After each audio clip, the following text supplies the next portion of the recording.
people out who do not lie, cheat, and steal. And I have been so disappointed in all of you, and I really hope you can do better. Thank you. Woo!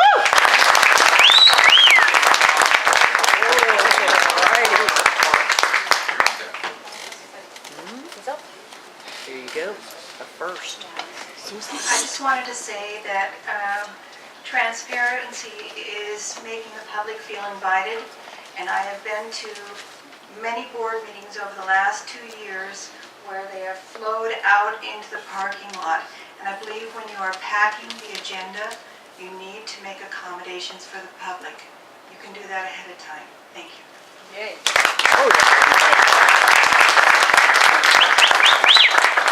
Good evening. I have been listening to everybody here and I can't help it. I'm very, very concerned.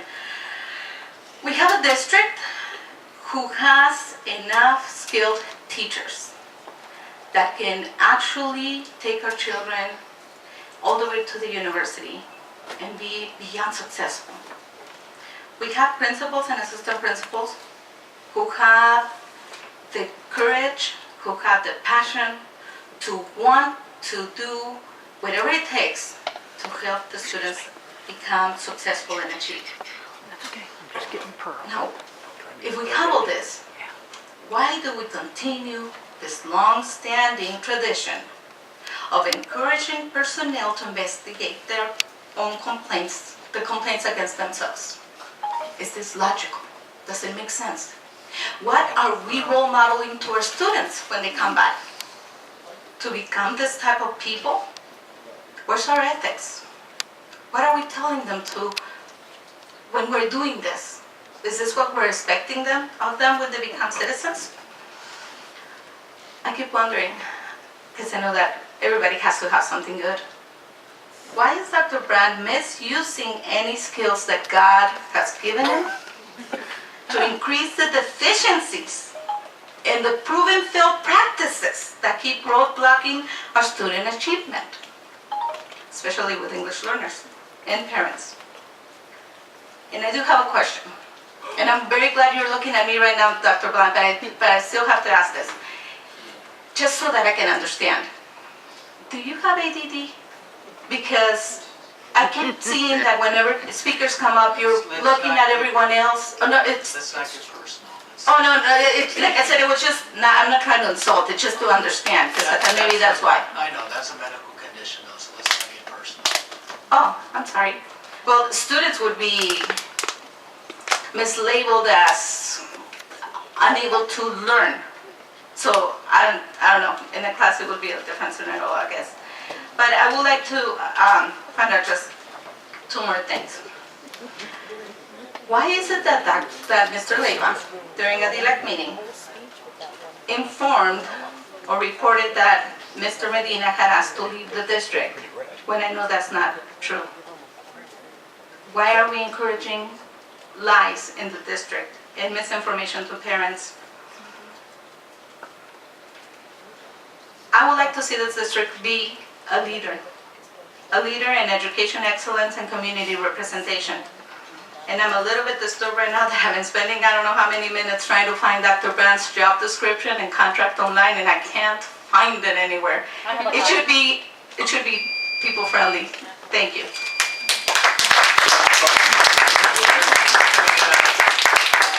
Ladies and gentlemen, we will take a break in about 5 minutes, but Ms. Rivera, the student board member, needs to leave at 8, so her time for board communication is now.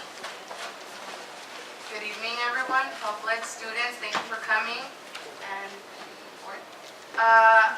what I've been hearing through public communications, I've also have been discussing with the students. And what I heard of the gentleman in Orange when he was speaking about the overcrowding in local population in schools, this is obviously due to the lack of misinterpretations of what our schools have and what our schools don't have.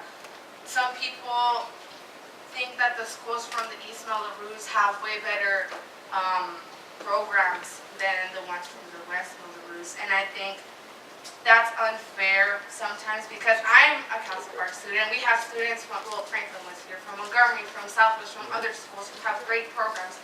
And there's also students from Olympian. We have students from everywhere coming into these meetings, and we understand that all the schools have different programs, but that doesn't necessarily mean that our schools from the West are bad schools. It just means that we need to get our schools out of program improvement, and by parents getting involved and helping their students become more successful, and of course with the help of our board members, we obviously need to help our students. And our students, actually, we have been discussing this in our ASB president's meeting, that we had an issue with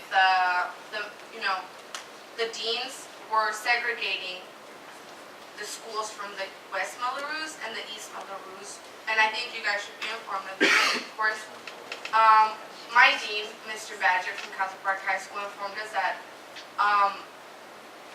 schools like Eastlake High School, Olympian High School, Old Ranch High School, I think those right, there's nothing wrong with that, but they were unifying together to make their own events, right?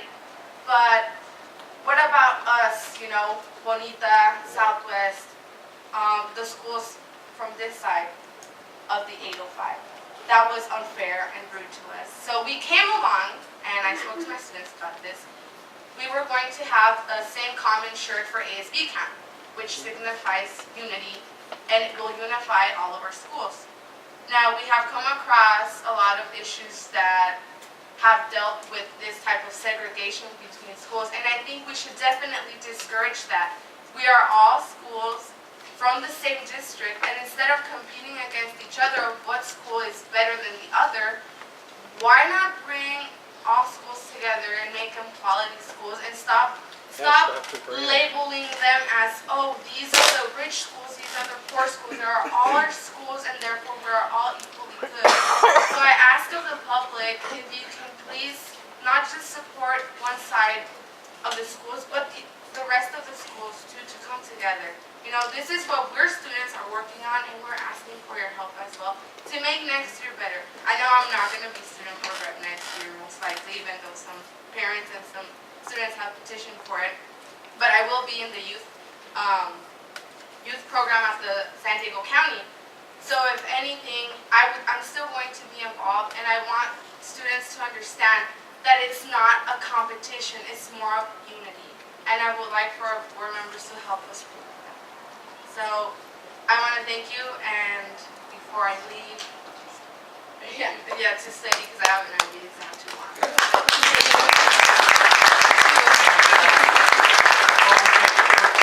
Break. I have a quick shout out. About 10 years ago, we moved into our new home in Eastlake, and across the street there was this little shy girl that lived across the street from us, and she took my little shy girl under her wing and befriended her, and today she's here as a celebrity, the new ASB president for Eastlake High School, Lexi Sallee. So I want to